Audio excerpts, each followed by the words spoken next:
So today's class is going to be distinct. We're going to be moving together. Today's topic is spine health. And this one is so important for all of us as riders because if we're riding well and we're stabilizing well, we really shouldn't have a lot of movement in our spine. So that may seem a little counterintuitive to what we're going to do today, which is actually a lot of spinal mobility. We want to stabilize our spine. But in the course of riding, there's definitely times that we get jarred. And there's also times that if we're not in good alignment, we receive the concussion of the movement of the horse in certain places of our spine that can cause soreness, it can cause pain, as well as just that lack of stability and really good movement. So today we are going to be exploring together a routine with it, many different exercises that are blended into this routine, many different movements to bring mobility to the spine that's going to help with healing, that's going to bring more good circulation, movement of the spinal fluid, and just help this area of your body feel better. So for everyone coming on, good to see you in the chat. Thank you for being here. And wouldn't we love to have exercise help us feel better afterwards? So I love to move. I love being outside and moving with the horses and working with the animals. And I also love many different movement practices because they help me feel good. And maybe you can relate to this. Many people that I talk to that don't enjoy quote unquote exercise is usually because there's been some kind of a paradigm in the past where they felt like no pain, no gain. You've got to go really hard, you've got to work hard, and it hurts and it doesn't feel good, and afterwards you feel worse. and then it's projected to, after a while, you build strength, etc., and it feels better. But the initial movement isn't fun. And in today's practice together, I want to change that because I hope that this will be a really enjoyable session for all of you coming in. To help make it enjoyable for you, I really encourage you to listen to your own body, to work at your own pace. You can sit out anything that we do. You can do everything slower and smaller. It's a really key concept with working on improving our movement, and I'll be reminding you about that through the class. So with that, let's get started. And there's going to be time for questions at the end. So if you've got any questions, you can just remember them. You can jot them down if you've got a place to write, and we'll go through questions at the end. Now, my disclaimer here is I'm not a medical professional. I am a riding instructor who also studies and practices movement, and I've practiced many different forms of movement, from yoga to martial arts to different kinds of dance.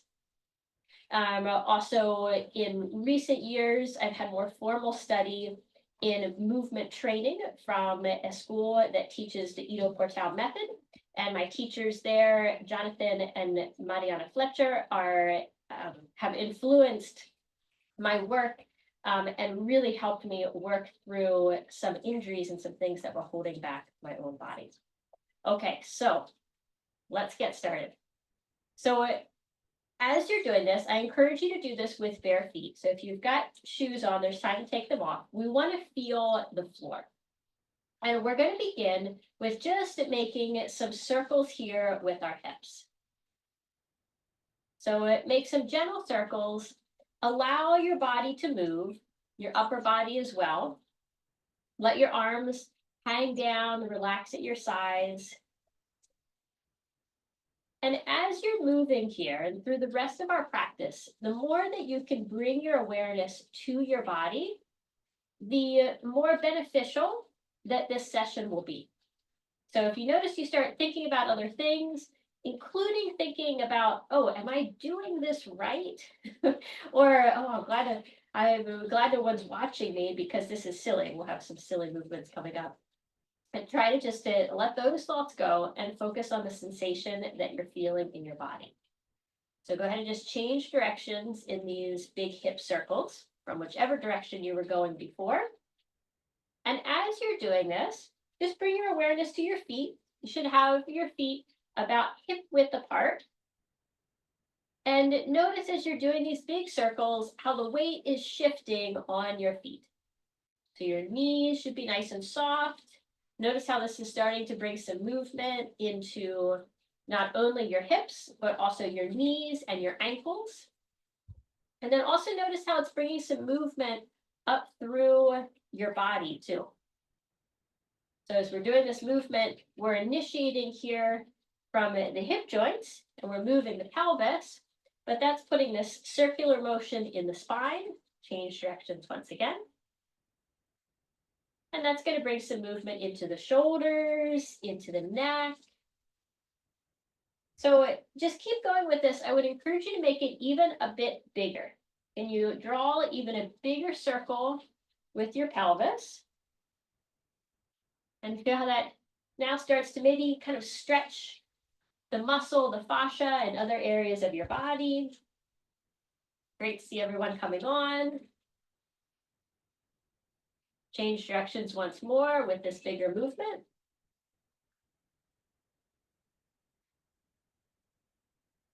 Okay, now we're going to slow the movement here from our pelvis. We're going to continue the circular motion, but now we're going to start it from the rib cage. And I encourage you to put your fingertips here on your sternum. And feel how you can draw this big circle with your sternum. And again, you'll feel this coming down into your hips. You'll feel it less so, but also feel it into your knees, your ankles. Feel the weight changing on your feet. Now we're going to change directions here. So there's a really core concept in riding that in order to find stillness, in order to have a still leg, in order to have a quiet hand, we first need to allow the movement to flow through our entire body. Because if we try to achieve stillness by holding something, by gripping more tightly with our leg, for example, or pressing harder into the stirrup in order to try to quiet that part of the body, change directions again, then we're going to block the movement. So it's one of the things as we're doing this, and I encourage you here, we're focusing the movement starting at the rib cage, but we can feel it going through the rest of our body. That's a concept that we want to take to our riding. So now we're going to play a little bit. I'm going to guide you, and then I'm going to encourage you to play on your own. And we're going to switch back and forth in these circles. So now move back to your hips. Go either direction. You don't need to copy exactly what I'm doing. And now as you do this movement in your hips, and you're drawing the circle here with the hips and with the pelvis, I want you to see if you can make the movement a bit smaller than before and stabilize more in your upper body. So last time we were moving more, we were letting everything really move. Now we're just taking the upper body a bit more quiet, and we're just moving it through the hips. Again, soft knees, feel the weight shifting over your feet. Change directions. Very nice. So in order to find that stillness in our riding, we let the movement come through, and then we gradually pare away the excess. And that is a, not quoted word for word, but it's a concept, again, from Todd Hargrove, who is also a Feldenkrais practitioner.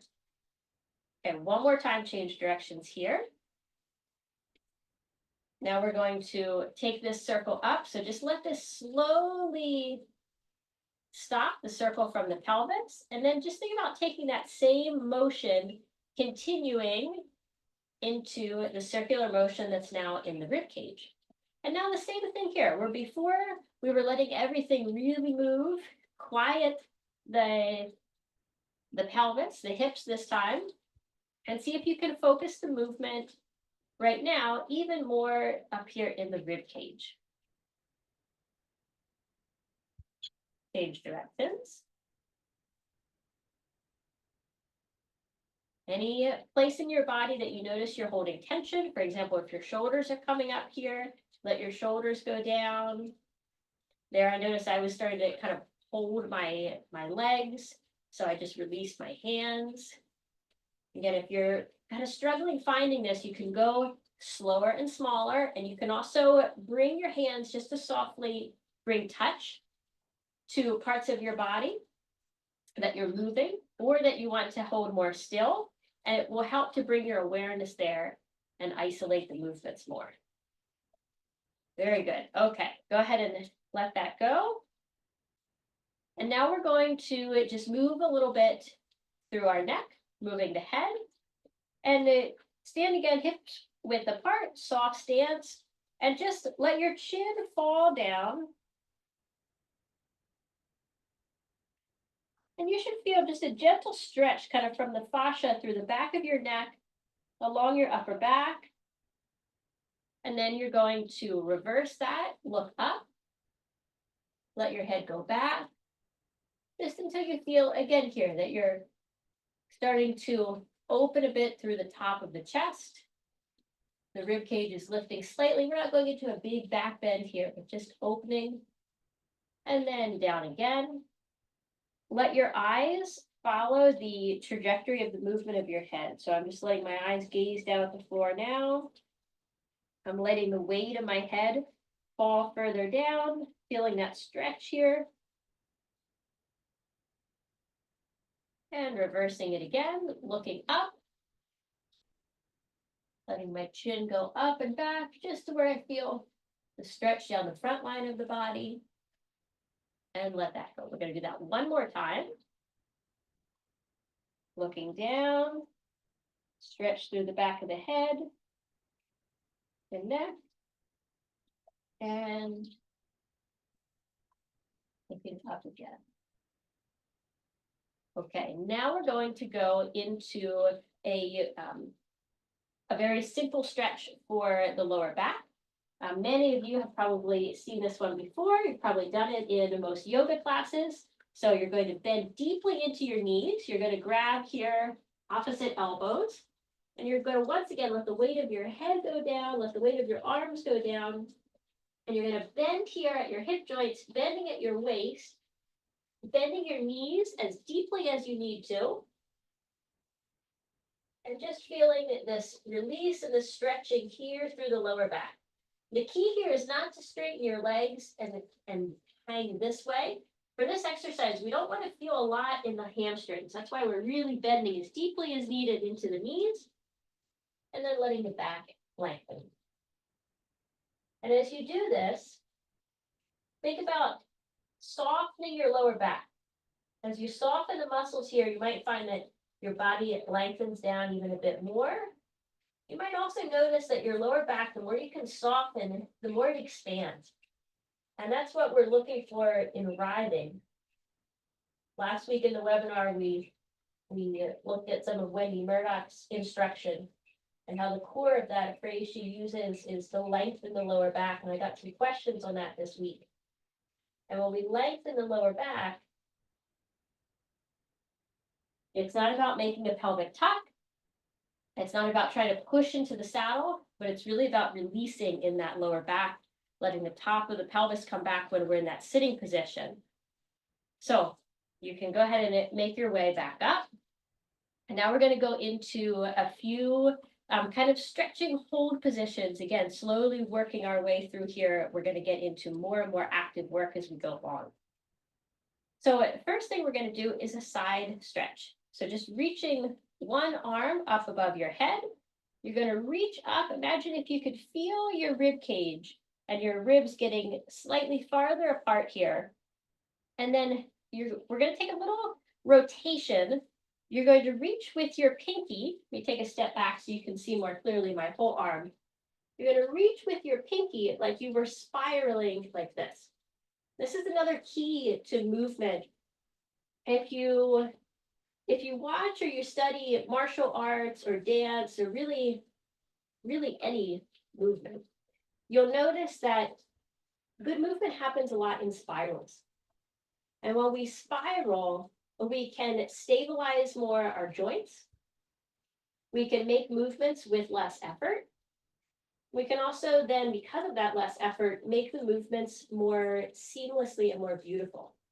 So as you're stretching here, again, you're thinking about opening your rib cage. You may feel this down into your back. And I encourage you to play with the difference. If you let go of that little twist with your hand, and you just kind of let your hand be limp up here, notice the difference of how it engages in a different way. I can feel it immediately engage all the way down to the connections to the top of my pelvis just by reaching with my pinky finger and bringing this little spiral in. And think about reaching up with your head. So again, we're not collapsing down with the neck, reaching up with the head. And then let that go on that side. And we're going to do the same thing here on this other side. So reaching up, lengthening the rib cage. Think about spiraling this pinky, pulling this pinky in, and then reaching over to the other side. Lengthening up with the head. So you're keeping that length in the neck. And just holding here and taking a few breaths. As you breathe, you can think about each breath filling up this side. And each breath is helping to expand along the ribs even more. Okay, go ahead and let that go. Now we're going to go into the third position, which is rounding the upper back. So here I'm going to soften my knees. I'm going to want to keep my pelvis relatively neutral here, which means I'm not doing this. I'm not doing this, which is more common for this position, because this brings the rounding to the lower back. So my pelvis is neutral, and I'm rounding in my upper back. So I'm thinking about kind of pulling my sternum in, lifting here through my rib cage, letting my shoulders go forward. It's almost like I'm pushing my shoulder blades forward. Holding this for a few. And then we're going to go into the opposite of that. We were already starting to warm this up with the head movements. You're looking up, but now we're also going to take the shoulders back. So now we are going into a slight back bend. Again, keep the knees soft and try to keep the pelvis as stable as possible. So here again, if we go this way, and we really push the pelvis forward, it's a different kind of movement. It'll stay more isolated if we keep the pelvis neutral and the knees soft. Okay, now you've seen each of these. We're going to go through them 2 more times, so basically 2 more rounds. Each time we're just going to spend a bit less time in each of the 4 positions. So start with stretch up. Remember to rotate through your arm, reach with your head. Nice full breath here. Now the other side. Reach forward with the head, lengthen the rib cage, check that your knees are staying soft, rotate the pinky. Nice full breath here. Okay, now rounding. Remember, keep the pelvis stable, isolating as much as you can through that upper back. And now looking up, letting the shoulders roll back, opening through the top of the chest.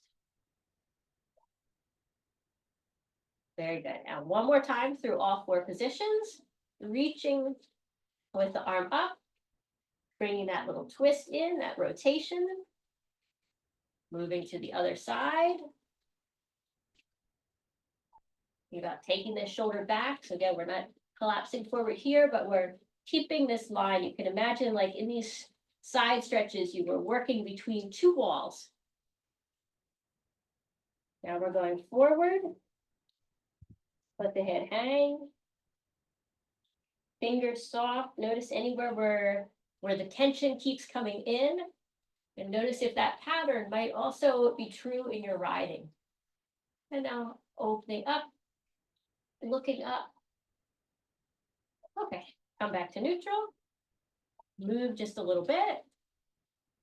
All right, now we're going to go, and this is what I love to also bring into movement sessions, and we're going to kind of keep layering this in. And in my Movement for Riders program, those of you that have done that know that we also layer in this idea of intuitive movement. So we're going to do a little bit of that now. Remember, the first thing we started with which was just these nice, gentle circles. So I'm going to encourage you to come back to the circles, and you can do them in a really big way where you're moving your whole body. You can do a really small circle where it's almost like a little sway. You can do the circles with just your lower body, or you can also do it with your upper body. You can switch directions, and you can switch back and forth. So we just did a little work here, and now I'm encouraging you to use these circles to help loosen up whatever your body needs. If you want to even spend this time standing really quietly and almost just doing the circles in your mind, feeling the sway on your feet, you can do that as well. Sometimes when we're following these sessions, it can be almost distracting to be looking at the camera, looking at the screen, and trying to see and copy. So I like to build in these breaks where you're just following your own body. I would even encourage you to close your eyes. And we're just going to take another 30 seconds here, just moving however you wish to move within these circles.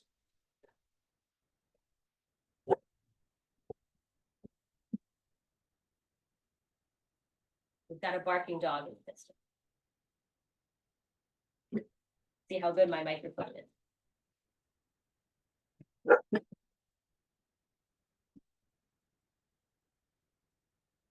Okay, go ahead and come back.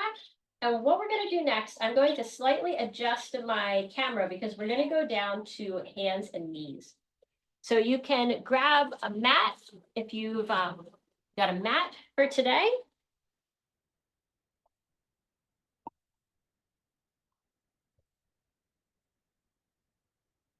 And here's a little tip. As you get your mat and you start to come down to the floor, notice how you come down to the floor. Is it easy? Is it challenging? Does it feel like there's moments where you kind of lose your balance, your equilibrium a little bit as you come down to the floor? Pay attention to all of those moments, because if we ever feel like we don't have enough time to practice movement, I really encourage you to realize that we're practicing movement all day, every day.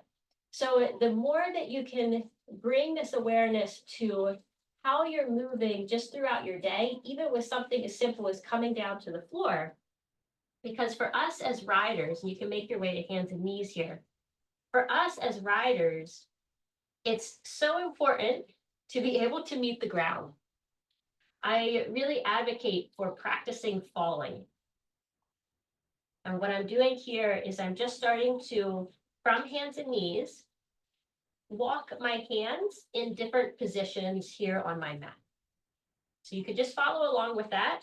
We're going to build on this, but here we're just starting to warm up the hands, the wrists, and also the shoulders.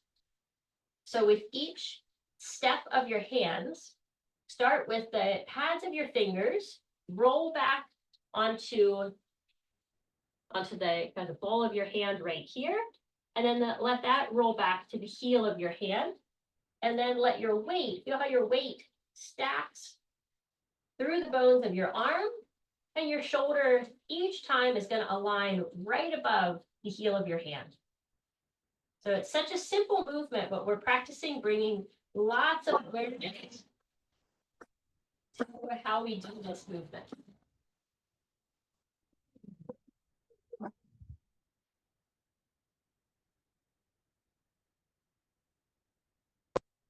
I live in a very rural area, and do these webinars in a very rural area. But we just happen to have someone come by, which is what the dogs are alerting me to.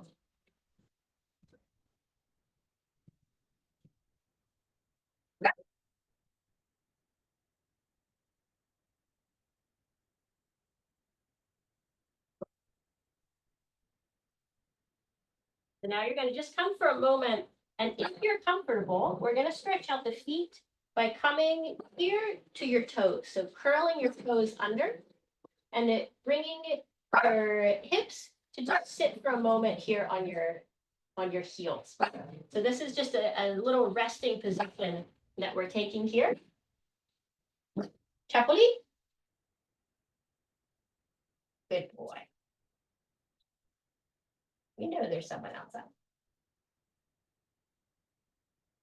So as I was mentioning, we'll just rest for a moment. I want to mention this point again about the falling. So I often advocate for practicing falling because as riders, every time we climb on the back of a horse, we're taking the risk that we could fall. And the more that we can prepare for the unexpected, the more that we'll be ready when something happens. And starting to learn to fall begins with simply how do you meet the ground. So we're going to be getting up and down a few times during this session, and I would just encourage you to pay attention and to know that this is an area that you can continue work in that can really set you up for more safety in your riding.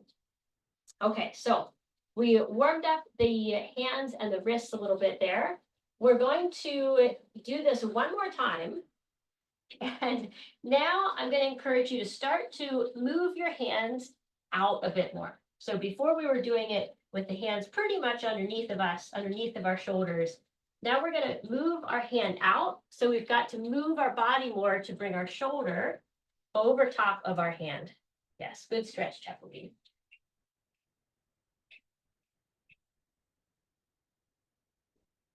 And as you do this, I want you to notice how your core is starting to engage a bit more. And you didn't have to think about engaging your core. You didn't have to think about tightening your belly. But just as we increase the difficulty, your core started to engage more. And you can explore with as many different kind of positions and range of positions as you wish.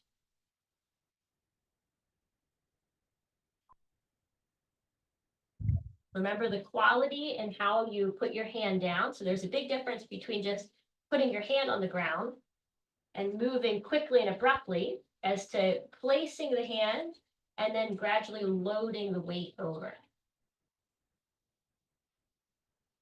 Okay, go ahead and come back up to standing. I'm going to probably need to adjust my camera once more.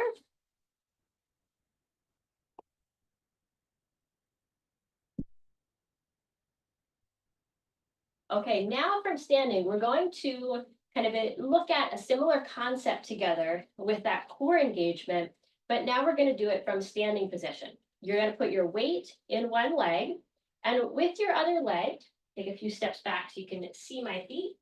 With your other leg, you're going to start to move this leg. Now here you can really, there's a lot of variance in the difficulty. You can start with just letting your toe drag on the ground. Or if you want more challenge, you can pick your foot up and you can move your foot.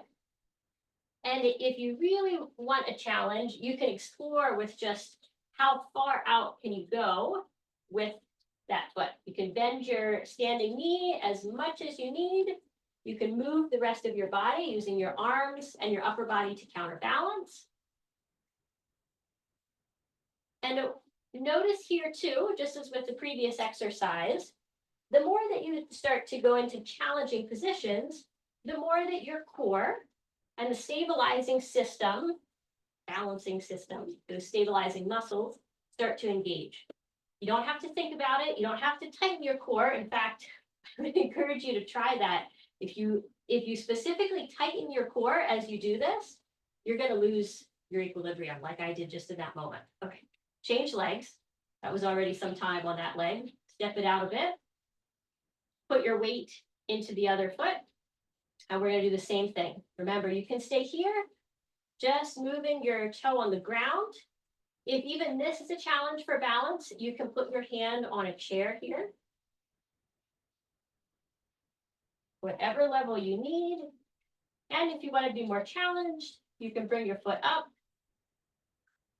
And you can work without touching the ground, but just see how many different positions can you go into.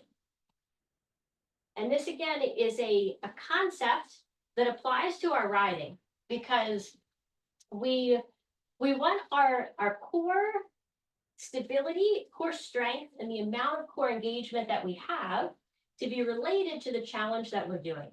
If you're riding a really big moving warm blood with lots of impulsion, whose trot just almost throws you out of the saddle and you're going over cavaletti poles, you're going to need to be stabilizing much more than if you are doing a slow sitting trot on a little quarter horse who's just got a really nice fluid soft trot, or a gaited horse. So the amount of core engagement that we need is in relation to what we're doing. It's not something that we want to try to create on our own of making our core strong. Okay, so what do we want to do next? We're going to go into now a little bit of our spinal waves.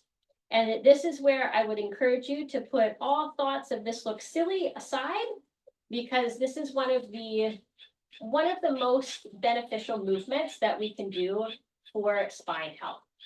So the first thing that we're going to do before we introduce these spinal waves is we're going to do some circles, but before we were doing the circles here in the transverse plane, now we're going to do our circles in the sagittal plane. And that just means that we're drawing the circle as if we were viewing from the side. So I am putting my hips here right now just to help me with visualizing this part of my body. And you're just drawing a circle. Your knees will get really engaged here, so bending deeply into the knees, letting your upper body follow the movement.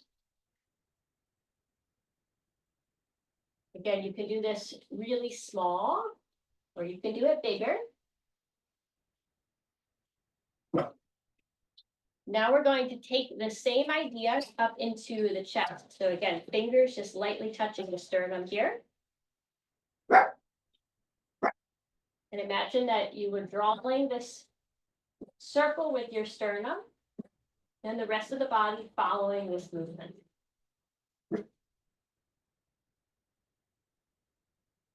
So right now, as an intro to this, it doesn't matter which direction you go.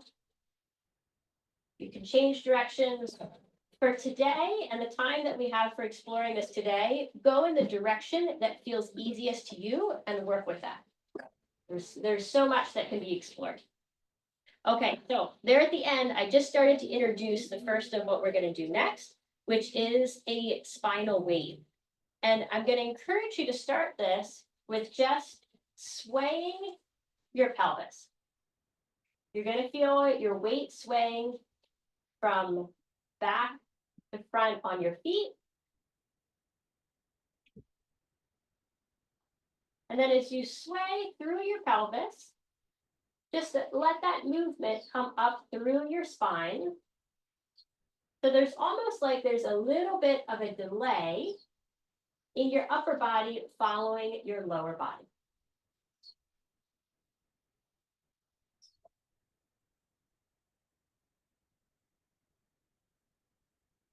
So now we're coming again to that concept of feeling the connected movement, that we can initiate movement in one part of our body. Here, starting this little spinal wave with the pelvis. And then we can let it follow all the way up through. Back now, see if you can take it even up a little bit higher and feel how your head is responding to this movement that you started here at the pelvis.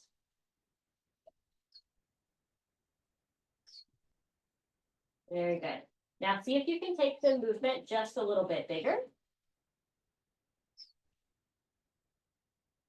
And then gradually make it smaller until the movement just completely fades out.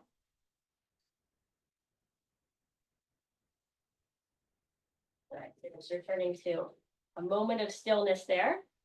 Now we're going to do another version of the spinal wave, again, working on a different plane and moving sideways. And I'm going to connect this in just a moment to how we steer our horses and how we give clear directions with our body for turning. But first, I want you to follow along. We're going to take the pelvis in one direction and then slightly behind it, the upper body. slightly behind. And having this slight delay is key for this first part because you're bringing in just a little bit of twist to this movement with your spine.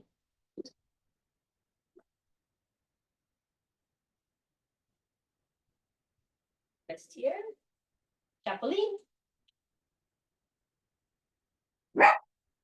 Now someone is outside cutting down trees in the neighboring woods. So again, we're making a test to see how good the microphone is. You'll have to tell me at the end in the question section if you can hear all that's going on outside. Okay, so feeling this slight twist through your spine. And now we're going to shift this. And now instead of allowing this little bit of delay, which gives the twist, now you're going to connect your upper body to your hips. So come back to center to begin. Just feel how your upper body, your rib cage is stacked over your pelvis, soft knees, little bend in your knees. And now as you move your pelvis, let your upper body move with it. I'm going to take a step back so you can see better my knees here, because you'll see as I do this, my knees also stay the same distance apart, and they track in the direction that my pelvis is pointing. We're going to one direction to the other direction. So this is more the movement that we make when we're steering from the saddle, because we want our body to be aligned. I see many people that go into a twist in order to try to steer, especially if they're using with more force one of the reins.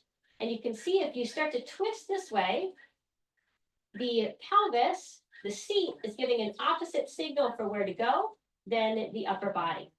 So we want this connected feeling. We practiced in the beginning having this little delay for the benefit of feeling this, this slight rotation and the benefit of that movement. And also when we can feel different types of movement, it gives contrast.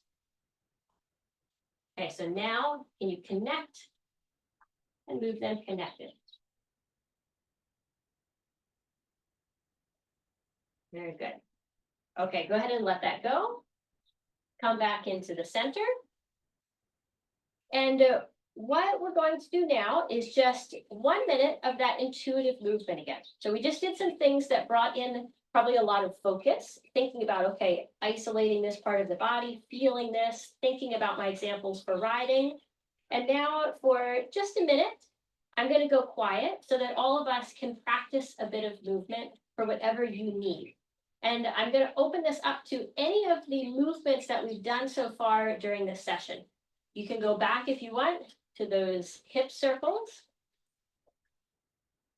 You can go back to the circles with the rib cage, hanging with the arms, any of the movements that you remember.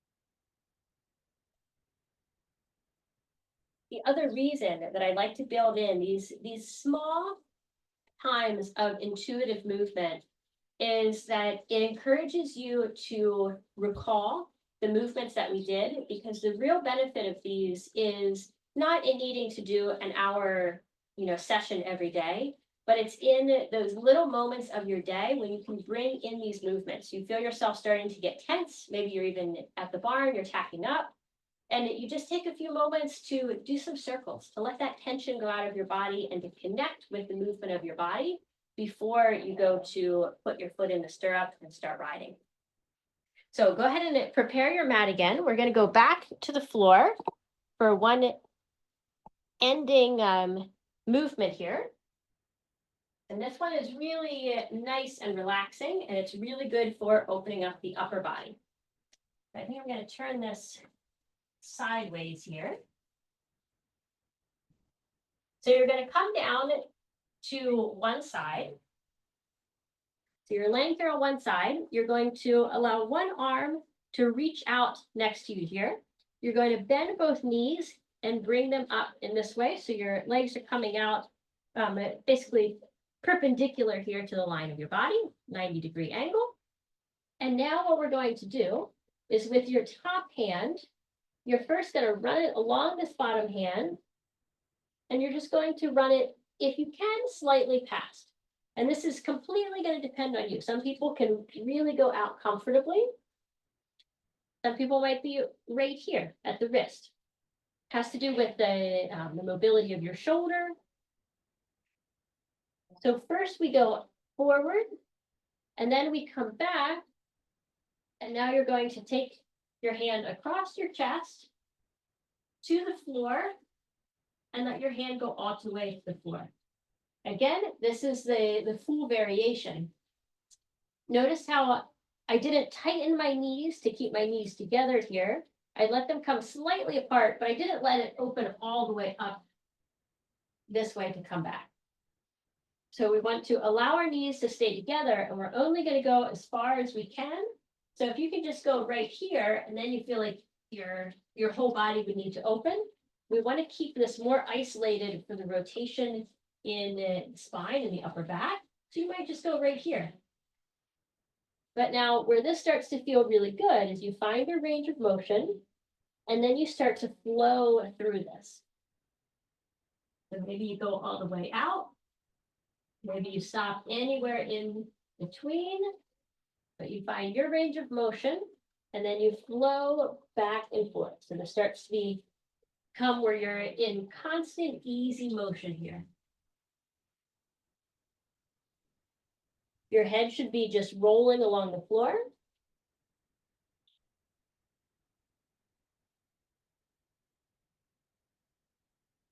Okay, one more time. Reaching out. And now we're going to change, and we're going to come over to the other side. I'm going to change this way for better view. You can simply swing your legs over to the other side if you wish. Find your starting position. And first rolls out to the front.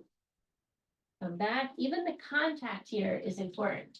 Can you keep a contact, a light contact with your fingertips, all the way through your arm, your hand, out to the floor if you're reaching that far, all the way back across your chest, going down with your elbow, and then softly letting your hand come back. Again, paying attention to the quality of the movement is more important and more beneficial than just trying to stretch yourself to go to the full variation.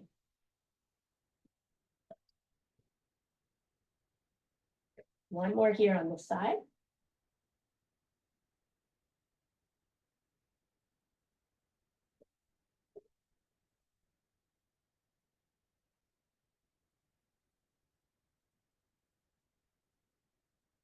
Good. Okay, now go ahead, and if you're comfortable, you can come to your back. You're going to bring your knees up. So hug your knees. And what we're going to do here as well, because this also starts to go into one of the steps of being able to practice meeting the ground, practice falling, safe falling, is you're going to bring your head up and tuck your chin. And then here, just a very light, easy roll. Bring your knees as far in as comfortable. So you're bringing yourself into a little ball. Just a slight little rolling back and forth. Little massage for your back on the floor. And then go ahead and let that go. And comfortably, again, paying attention to all of this movement, let yourself come back up to a sitting position, a comfortable position.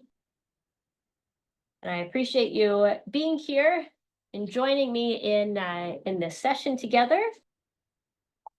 And this is the kind of session for those of you that do have an exercise practice or an exercise routine. This is the kind of movement that really helps as a warm up or a cool down, especially because anytime that we're going to do movement that involves more strain on our body, that's more intense, the more that we can bring awareness to how we're moving, practice that really good stacking of the arms, um, stacking the shoulder over the arms, it really bringing awareness to that. It will help to keep us safe if we are then, say, working with weights or working with something that's a lot more, say, fast paced and dynamic. Would you find it helpful to have a routine that you can follow along with each day? Just 15 to 20 minutes of movements that will help you build more mobility, gain strength, improve your balance, and make these kinds of connections to your riding. I would love to be able to guide you in my Movement for Riders program. I've got 30 sessions for you there, each specifically designed for riders. And you can follow along with these for a 30-day program to completely transform how you feel in and out of the saddle within 30 days, but you've got lifetime access, so you can also do it at your own pace. In addition to those 30 sessions, I'm including my Science of Movement mini course, where I'll go into some of those concepts of why no pain, no gain isn't necessarily the smart choice for riders, and how we can exercise our body, we can move our body in a way that really feels good and gives us good results that we can feel in our rides. I've got a full index of exercises so you can find new movements and you can easily go back to watch and repeat your favorites. And you can go through these classes over and over again. But in addition, I've included another 30 lessons that will take you through key movements and how they relate to riding. So this program is one that you can join and you can go through as often as you wish. And each time that you go through, you'll be able to do the exercises as different modifications. You can start now at any level, and I'll help support you as you grow and you advance through the program as well as in your riding. So the link is in the description down below. Check it out. I would love to have you join me.